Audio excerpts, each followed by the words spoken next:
Consultus was basically a referral from two people. The one particular lady is with Consultus and she raved about it continually and said it was the only way to go. Her brother got me into caring initially with a company that's still in existence. I think they are going through problems. But it was through his sister that I heard about Consultus.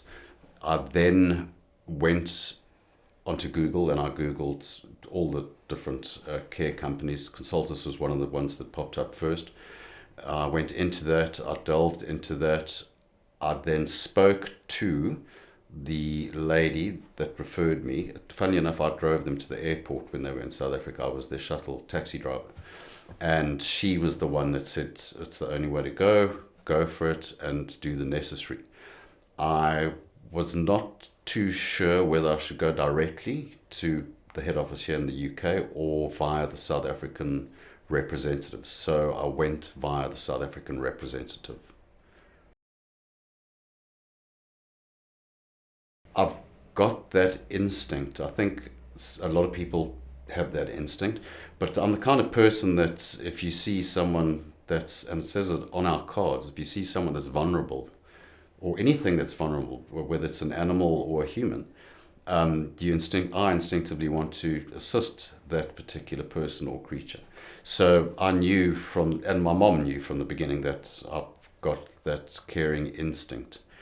With regards to wanting to become a carer, it was primarily because of the state of our nation in 2019, the South African nation, the state of affairs, and also the radical crime, traffic types of scenario, and also the danger at various airports that maybe decide that I'm not risking my life and someone else's life that's in my car. I need to go to a safer, more lucrative, and I would say not lifelong, but a longer career type of situation. So that's basically what I did.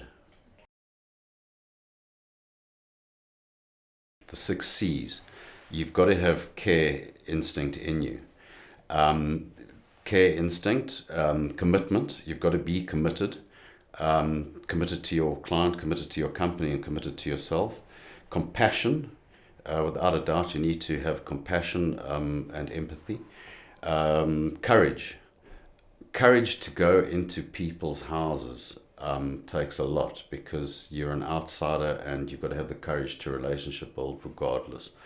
And courage to go to a foreign country and learn their transport system, which is great, but it's a whole science trying to learn the tube sort of, or the railway sort of apps and that sort of thing.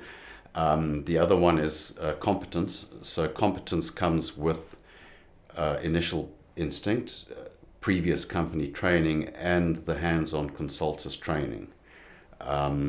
Each and every client I'm with, I become more competent, and each and every time I think of scenarios like this or I get trained, it makes me more competent. And funny enough, mixing with my colleagues, and under managed care or self-care, being told what to do and what not to do is also important.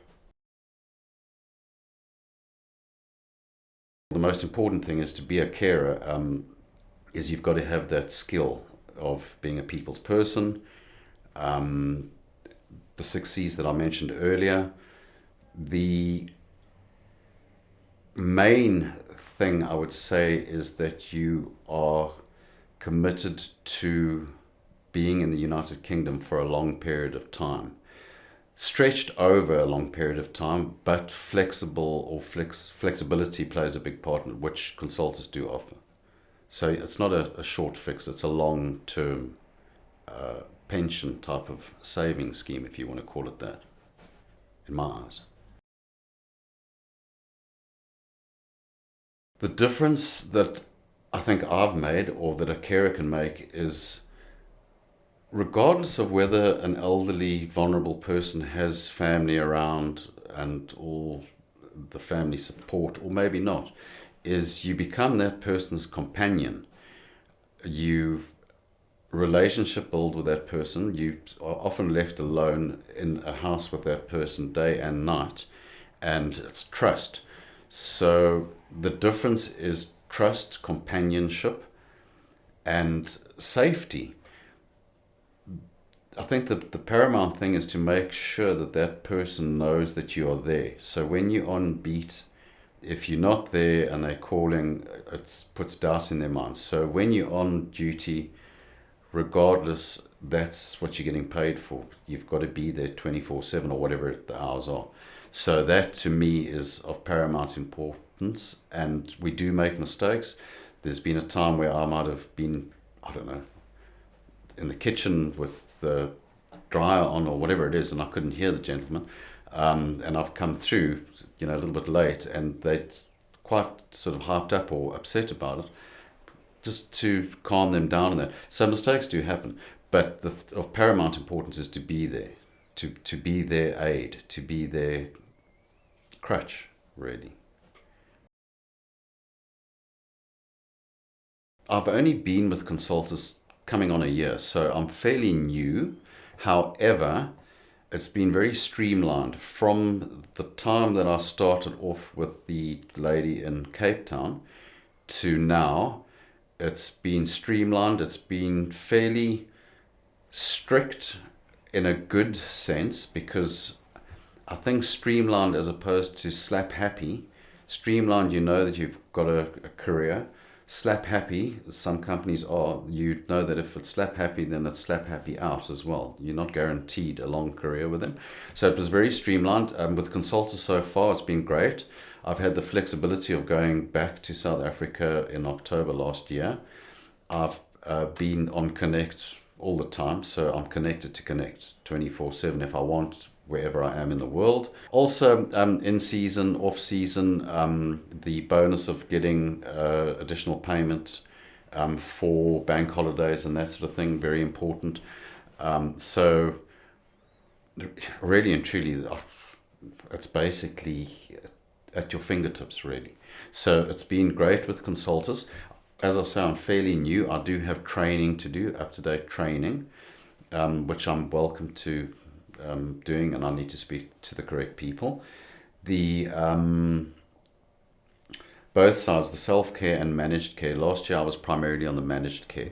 I had great backup from the two lady consultants. On the self-care, I'm learning a little bit more now. I'm getting more involved.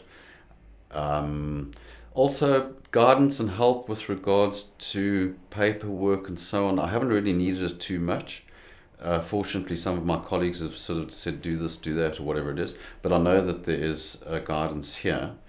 So yeah, it's been great so far. No complaints. Basically, under managed care, you have the backup, and I'm sure we have that on self-care as well, but you've got the more hands-on backup of a manager. A lady consultant that will make sure that you are doing the correct thing on Connect, not because it's a schooling mechanism, because it's the correct thing to do for the client, whether it's medication or whatever it is. I've worked with a nurse during the day, and I've been the nighttime carer quite often under managed care, and following the professional on managed care has also helped me, because I've learned a little bit. The financial criteria on managed care, I would say, works in my favor. I prefer it. I don't mind getting less money out and being law-abiding with regards to the HMRC, His Majesty's Revenue Service. So that is done and dusted. I've also had the option to go onto a pension scheme, which is great, because for the first time in my life, other than being part of the National Insurance Fund, because I have a national insurance number, is that I'm starting to save a little nest egg in foreign currency for me, depending on where my legs are. One leg there and one leg there. Yeah, it's basically a form of me saving for retirement. The backup of a manager, if something goes wrong, is almost immediate. From my perspective and their perspective. If you're doing something wrong or whatever it is, they will contact you and say, Craig, I haven't seen anything filled in on Connect for that particular medication, like what's happening. The previous company that I was with at the time was also recommended as one of the best. I lost faith in the company. The company didn't even know I existed, really. And I was on their books. I'm still on their books, but I did approach them before Consultus, and I was basically not communicated with. So I then used the backup referrals that the lady and her brother said go Consultus route, and I've had nothing but joy going forward. The induction training was very hands-on. The two ladies that took me and the 8-9 ladies that I was with were very interactive. There's a lot of information, both mental and physical, that gets put into 1 week. So you can understand the intense, is the word, training that one gets. But it is sufficient, and I do understand that it's you've got clients that are in need of carers, so you want to get them out. Also, you don't want to keep carers trained too long because it costs money for everyone, the carer themselves, the company, etc., etc. So I think a week is perfect, especially since there's follow-up training with those particular care trainers, as well as drop-in sessions. Basically, you cannot complain that you don't know enough. The initial training, the induction course, was great as far as I was concerned. It was quite busy. You get back to the carer house, you feel a bit bombarded. You go through, you're doing all kinds of things. You're trying to organize your legalities, your phone, your insurance, liability insurance, etc., etc. But you know what? Looking back, it all gets done and dusted in a week, and before you know it, you're in the field. And when you come back, like I have now after my initial year, it's so much less to do. My 6 folders have reduced to 1 folder. So yeah, it's pretty easy. I am slowly, but I've got plenty of time. I'm not too old yet. I'm slowly seeing the United Kingdom. Now, when I say that, looking after elderly people and relationship building with them and learning about them, and there's a lot to learn from them, the history. I mean, a lot of these elderly gentlemen have been sort of children during World War II. So that's interesting.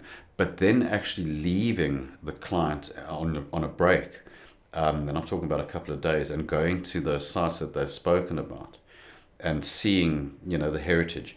So to me, that's great. I've only done the southeast, the northeast, Scotland, Manchester. I had to go to Manchester because I support Manchester United.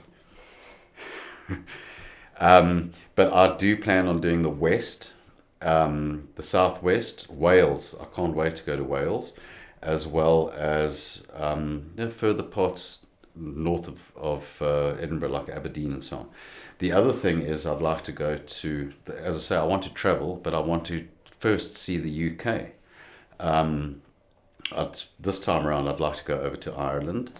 And it's also, in my opinion, I think the UK is the melting pot of the world at the moment, from every facet. And I won't go into that, but from a perspective of being in the UK and putting a foot in Europe, I've got friends in Germany, I've got friends in the Netherlands, and now with the currency that I'm earning, I can do that.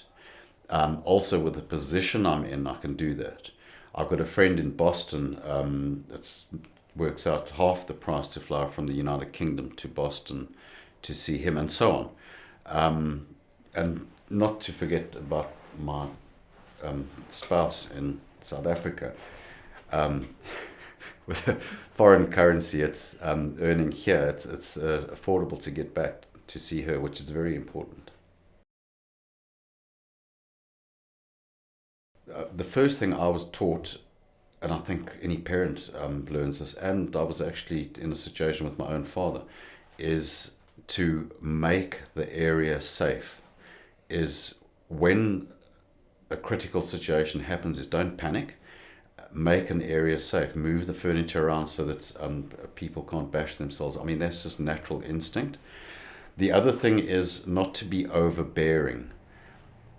Don't be in the person's face, in their space. We learn with different companies, with consultants, to be person-centered. Being person-centered is one thing, but being overbearing and too hands-on can also make a person feel inadequate and they lose their independence. When you see an elderly person, especially, I only deal with males, but men sometimes, and I'm a male, so I know how they think, is they don't like to be mollycoddled too much. And you leave them to their own devices, but you keep a tab on them from a distance. And that can work in your favor. Sometimes when you say, "Sir, I'm just in the kitchen, I'm right here, I'm watching you enjoy your TV program, just shout if you need me," they sometimes want to be left in their TV room. You know, they don't want to make conversation, and believe you me, I can make a lot of conversation. So I know and hope I know when to stop. So I do leave the room. It's hard, but I do it. I think one of the most important things about being with Consultus, or any company for that matter, is that you need to be a team player. People that aren't team players in any team, on football, rugby, whatever it is, companies, will eventually be put on the bench. So if you're not a team player, then you can only expect to be sitting on the bench. So be a team player, be enthusiastic, get involved. Of course, there's going to be problems along the way, but that's what Consultus management are here for. Discuss it with them. Don't shy away. Don't become someone that sits on the bench. We are in a very flexible position in that we can go privately, we can go to other companies, etc., which is a big flexibility. But when you start doing that, you become somebody that's spreading yourself too thin. And someone that spreads themselves too thin gets forgotten in all aspects. So my aim, and I'll say this, things might change, but my aim is to stick with one particular organization and be that team player. Picking up bits and pieces is important and relevant, but from what I've seen, and it's a short period of time that I've been here, I think is adhere to the team, stick to the rules, and the team will work for you. The Consultus app, being Connect, has helped me fantastically. The only problem I've ever had with it is because of myself being in a rush and big fingers and touchscreen kind of scenarios. But it's advanced over the time that I've been with Consultus. I've got absolutely no problem with it. I think it's a very good system. I get tired of writing, and sometimes with self-care last year, you're writing in a book. Not that I've got a problem with it, but it is quite a bit more admin if you think about it, writing in a book. And also waffling in a book, trying to make it look good. I think Connect streamlines everything.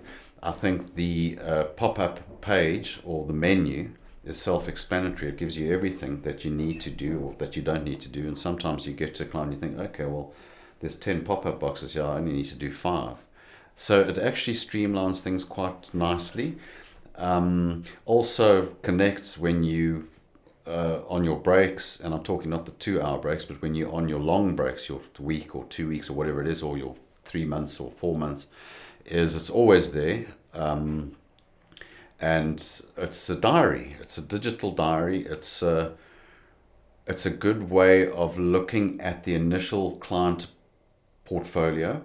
And once you're doing or starting a handover, then you get a more concise look at that particular client. And as we consultants, carer consultants, get to know our clients, so that becomes more extensive as the client ages or hopefully doesn't deteriorate, but age deterioration does happen.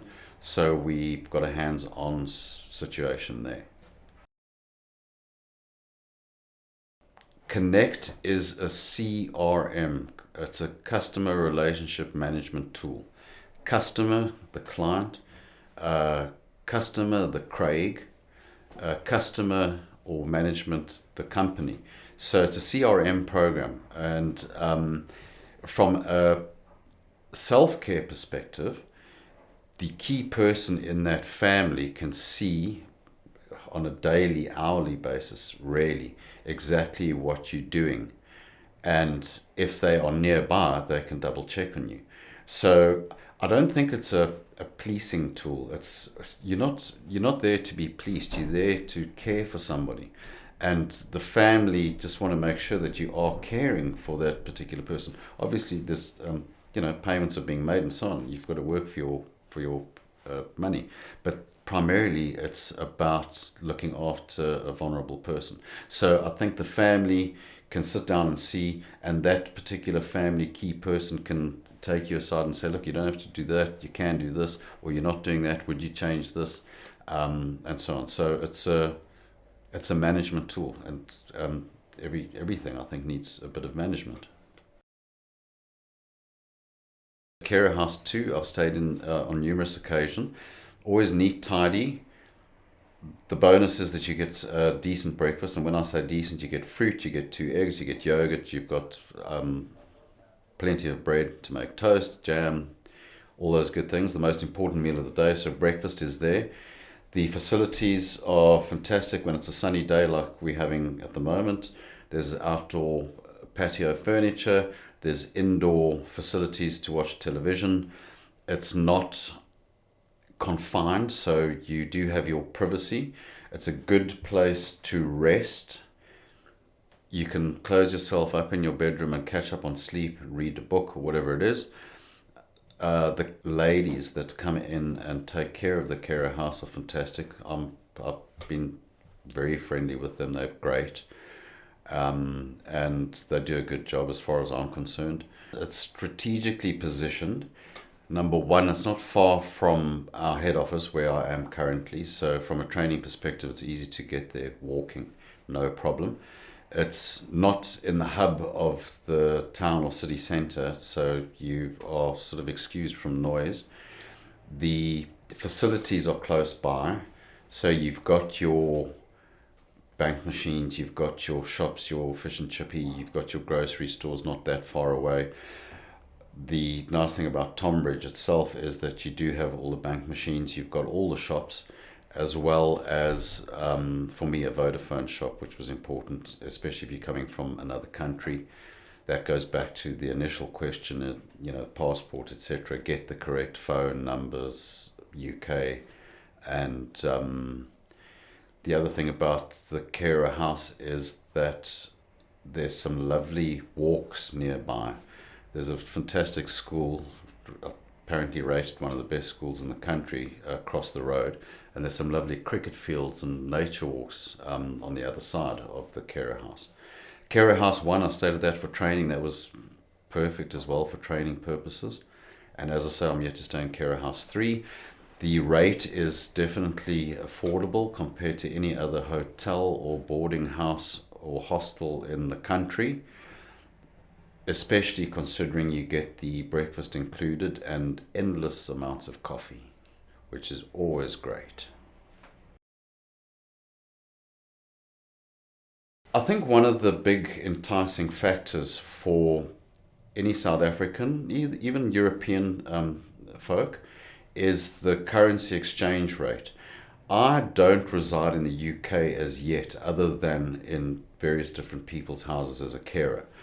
I'm fairly lucky and fortunate that I have a decent premises in South Africa. It's a, believe it or not, a semi-retirement village that I stay in. You have to be over 50.